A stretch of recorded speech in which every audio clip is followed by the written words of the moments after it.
Kozhikode തിരുവള്ളൂരിൽ goods auto ഡ്രൈവർക്ക് നേരെ ആൾക്കൂട്ട മർദ്ദനമെന്ന് പരാതി. ഗുഡ്സ് ഓട്ടോറിക്ഷ ബൈക്കിൽ തട്ടിയെന്നാരോപിച്ചായിരുന്നു മർദ്ദനം.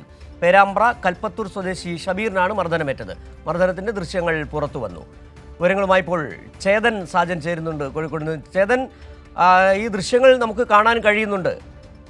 ലതീഷാണ് ഇതുമായി ബന്ധിച്ച വിവരങ്ങളുമായി ചേരുന്നത്. ലതീഷ്, നിലവിൽ നമുക്ക് ഈ ദൃശ്യങ്ങളിലൂടെ കാണാൻ കഴിയുന്നുണ്ട് ആൾക്കൂട്ടം, വലിയ തരത്തിലുള്ള ഒരു ആൾക്കൂട്ടം ചേർന്ന് ഈ ഓട്ടോ ഡ്രൈവറെ മർദ്ദിക്കുന്നു. എങ്ങനെയാണ്, എത്ര പേരാണ് ഈ മർദ്ദനത്തിൽ ഉണ്ടായിരുന്നത്? ഈ ഓട്ടോ ഡ്രൈവറുടെ ആരോഗ്യസ്ഥിതി ഇപ്പോൾ എങ്ങനെയുണ്ട്? പോലീസ് എന്താണ് പറയുന്നത്? സിജു, തിങ്കളാഴ്ച രാത്രി 7:30 കൂടിയാണ് ഈ സംഭവം ഉണ്ടാകുന്നത്. കോഴിക്കോട് തിരുവള്ളൂരിൽ വെച്ചാണ് ഓട്ടോ ഗുഡ്സിന്റെ ഡ്രൈവർക്ക് നേരെ ആൾക്കൂട്ട മർദ്ദനം ഏൽക്കുന്നത്. ഗുഡ്സ് ഓട്ടോറിക്ഷ ബൈക്കിൽ തട്ടിയെന്ന് ആരോപിച്ചുകൊണ്ട് ബൈക്ക് യാത്രക്കാരായ ആളുകളും അവിടെ കൂടി നിന്ന ബൈക്ക് യാത്രക്കാരുടെ സുഹൃത്തുക്കളായ ആളുകളും എന്നാണ് ഇപ്പോൾ നമുക്ക് പോലീസിൽ നിന്നും ലഭിക്കുന്ന വിവരം. ഇവർ സംഘം ചേർന്നാണ് ഈ പേരാമ്പ്ര കൽപ്പത്തൂർ സ്വദേശിയായ ഷബീറിനെ മർദ്ദിച്ചത്. വലിയ തോതിലുള്ള മർദ്ദനമാണ് ഷബീറിനേറ്റത്. ആദ്യ ദിവസം ഇവർ പരാതി നൽകിയിരുന്നില്ല. ഇന്നലെ രാത്രിയോടുകൂടിയാണ് സഹോദരൻ വടകര പോലീസിൽ പരാതി നൽകിയത്.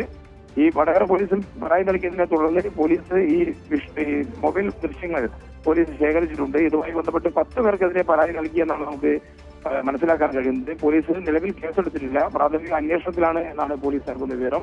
ഈ ദൃശ്യങ്ങൾ പരിശോധിച്ച ശേഷമായിരിക്കും പോലീസ് ആർക്കെതിരെയാണ് കേസെടുക്കുന്നത് സംബന്ധിച്ച തീരുമാനം എടുക്കുക.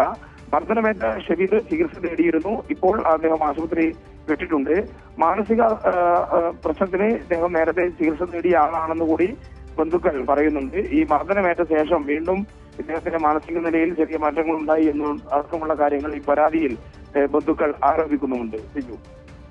സതീഷ്, ഇതിലെ അപകടം ഈ ബൈക്കിൽ വന്ന 2 പേർ, അവർ കൂടാതെ മറ്റ് 8 പേർ കൂടി ചേർന്നാണ് മർദ്ദിച്ചെന്നാണ് മനസ്സിലാക്കാൻ കഴിയുന്നത്. നിലവിൽ ഈ അവിടെ നിന്നവരിൽ ആരോ പകർത്തിയ മൊബൈൽ ദൃശ്യങ്ങൾ ആകണം ഇതെന്ന് മനസ്സിലാക്കുന്നു. ഈ 10 പേരെയും തിരിച്ചറിഞ്ഞിട്ടുണ്ടോ? നിലവിൽ ആളുകളെ തിരിച്ചറിഞ്ഞിട്ടുണ്ട്. പോലീസിന്റെ പ്രാഥമിക അന്വേഷണമാണ് ഇപ്പോൾ പുരോഗമിക്കുന്നത്. അതിനനുസരിച്ചായിരിക്കും പോലീസ് കേസെടുക്കുക എന്നാണ് നമുക്ക് പോലീസിൽ നിന്നും അറിയാൻ കഴിയുന്നത്. സിറ്റു സൂചിപ്പിച്ച പോലെ തന്നെ 2 പേരാണ് ബൈക്കിൽ ഉണ്ടായിരുന്നെന്നാണ് അറിയാൻ കഴിയുന്നത്. ആ ബൈക്കിലാണ് ഈ ഗുഡ്സ് തട്ടുന്നത്, ഷബീറിന്റെ ഗുഡ്സ് തട്ടുന്നത്. ഈ 2 പേരും ചോദ്യം ചെയ്യുന്നു. ഒപ്പം അവിടെ കൂടിയിരുന്ന ആളുകൾ കൂടി ഷബീറിനെ മർദ്ദിക്കാൻ സംഘം ചേരുന്നു. ആ നിലയിലുള്ളൊരു ആൾക്കൂട്ട മർദ്ദനമാണ് തിരുവള്ളൂരിൽ നടന്നത്.